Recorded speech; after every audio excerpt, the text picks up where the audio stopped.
bottom of it. You two hold the bottom of it. Shout all over again. Oh my God. All right, jump over it. Was that hard? Not at all. All right, raise it up. Jump over again. Was that hard? A little bit hard. All right, raise it a little bit higher. Try it again. Is that hard? Harder. Think you can go higher? Yeah. All right, raise it higher. There you Good, go. Andy. Good. Please try. Olympics. Is that hard? Yeah. Think you can go higher? Yeah. Huh? Think you can go higher? No. Yeah, All do right, it. try it. Come on, you kick it right here. Do it. You can get a running start. Oh, I got the wrong shoes on. Tore my hamstring. Y'all be watching it if I fall. Don't laugh too Can I hard. record it? I want you to fall. Oh. All right, let's do it again. One more time. I dropped it. Sorry. My. Are we going higher? No, same one. Come on, Andy. I'll repeat. You gotta get the right step. Nope. You can do it one more time. You can do it. You're stretched. Okay. Show me the different shoes. Got it. I believe in you. You can do it. Keep going. I think they keep raising it. I do too. Put some beanbags over there. Take a run and start. Sure it will. Jordan got some free time. You're gonna hit the roof.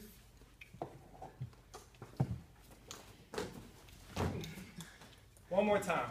Put it down a little. I think you keep raising it up. Yeah. Seriously. You don't hurt yourself. Andy's motto is go big or go home. Kill herself. She's gonna do head first. That's exactly what I'm doing. I'm super at it. Andy, please be here.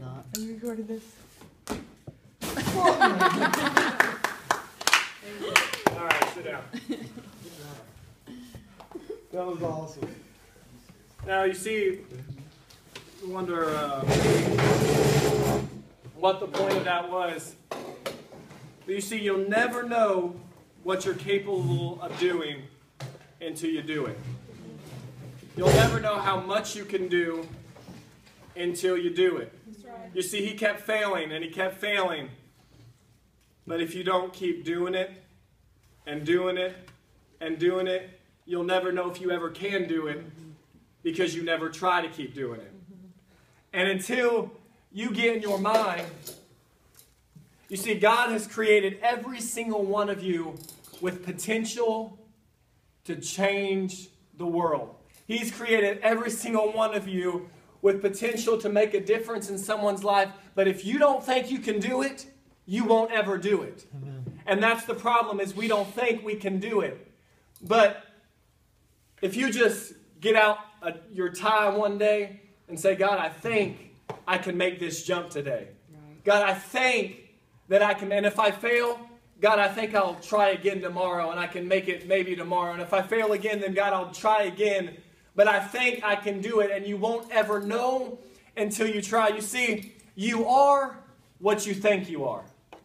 If you think you're no good, then you're no good. If you think you can't do it, you can't do it. You see, you serve the Lord with your thoughts. That's right. What goes on up here is what you serve the Lord with. You see, I began to study the brain.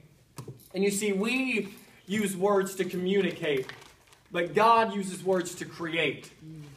And when God created us, He created us in His likeness. So I am like my Father. So I'm not just supposed to use words to communicate. I'm supposed to use words to create. When I speak, I'm supposed to create life when I speak. But if I speak death, I create death in my life. You see, we just think we use it to communicate, but that's not the case, because we are like our Father. And when He speaks, things happen. When He speaks, stars come into place and lights shine. And that's the same thing with us. When we speak, life comes into place, or when we speak, death comes into place.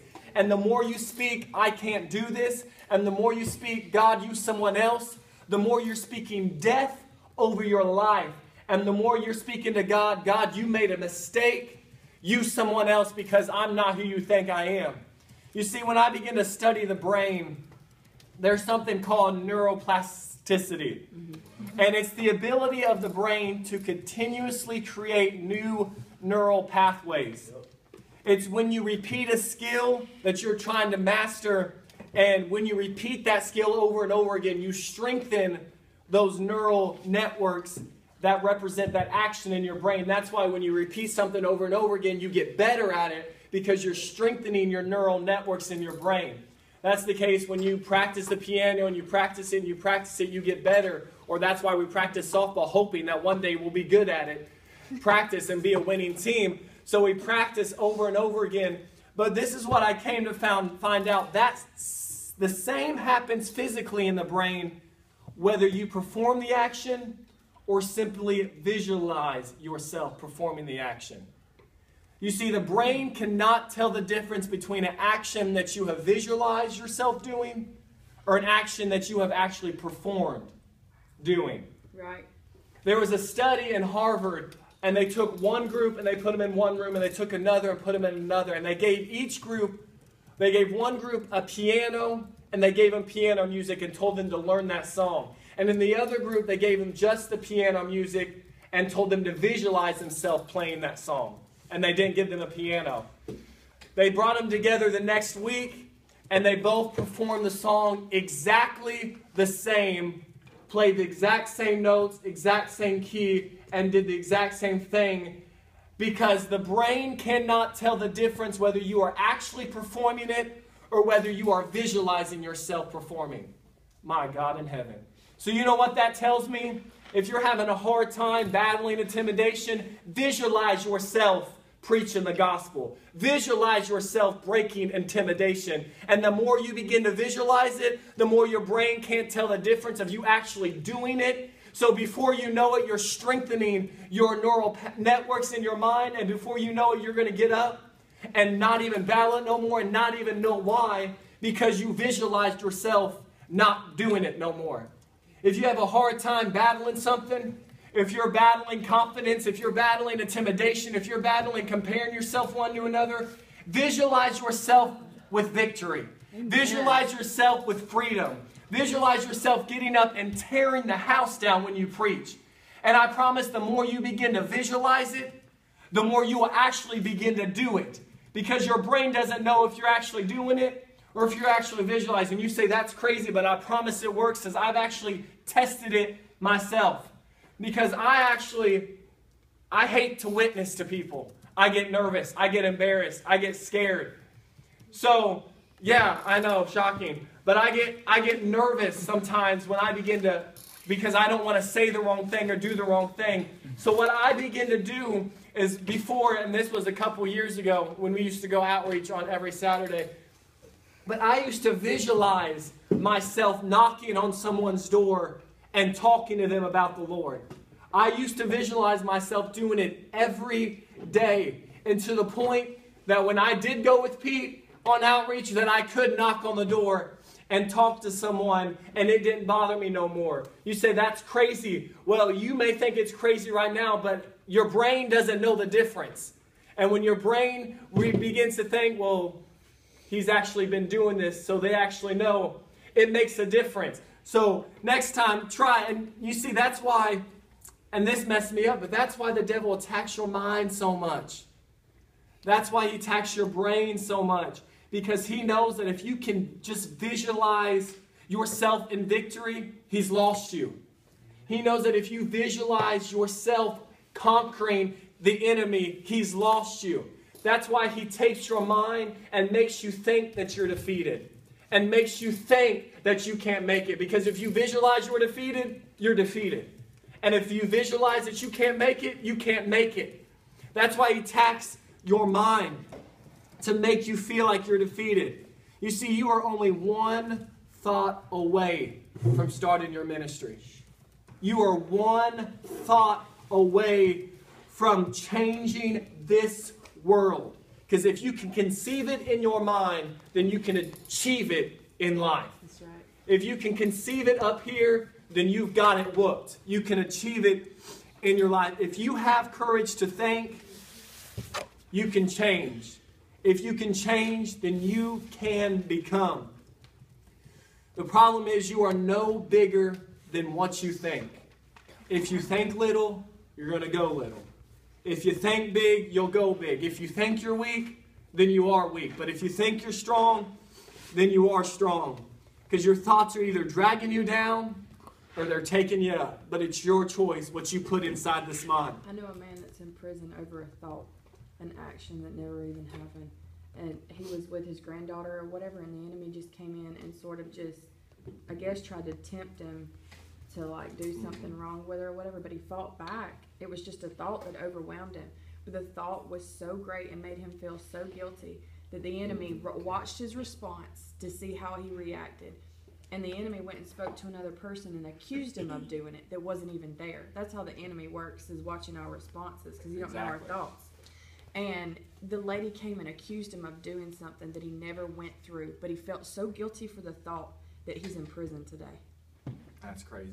That's why people battle depression, is because a thought in their mind that they have visualized has become reality to them. Right. A thought in their mind that they have visualized that no one likes them, that they have no friends, has become reality because their brain now thinks it's the truth because they visualized it so much.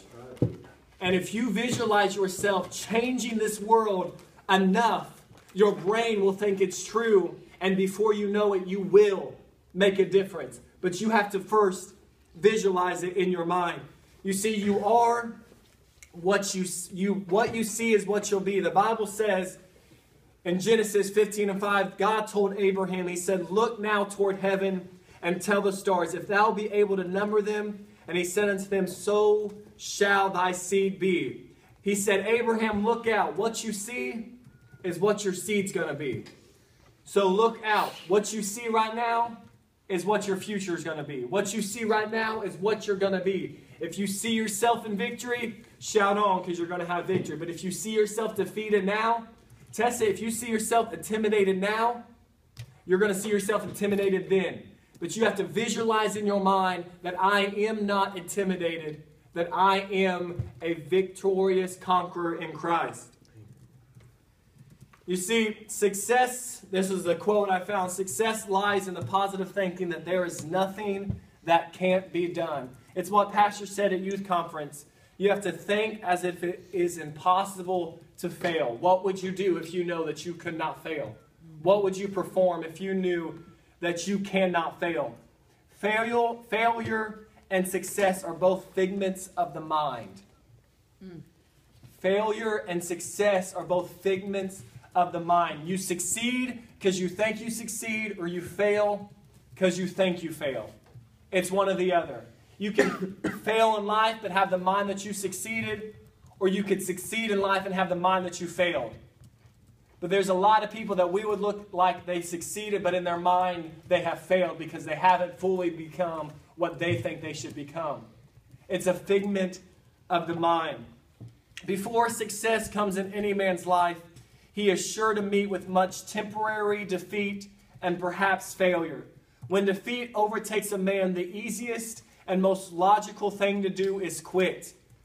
This is exactly what the majority of people do. More than 500 of the most successful men in this country that we have ever known told the author their greatest success came just one step beyond the point at which defeat had overtaken them. The starting point of all achievement is desire. This is what you need to constantly keep in mind. Weak desire brings weak results. Just a small fire only makes a small amount of heat. Weak desire brings weak results. If you have a small desire to win the lost, you're going to have a weak desire to win the lost. If you have a small desire to preach, if you have a small desire to do something for God, then it's going to show with your weak desire, weak results. You're going to have weak results if you have small desires. So some of us need to get down on our face and ask God for a stronger desire. Right. a stronger desire to win the lost. I myself need to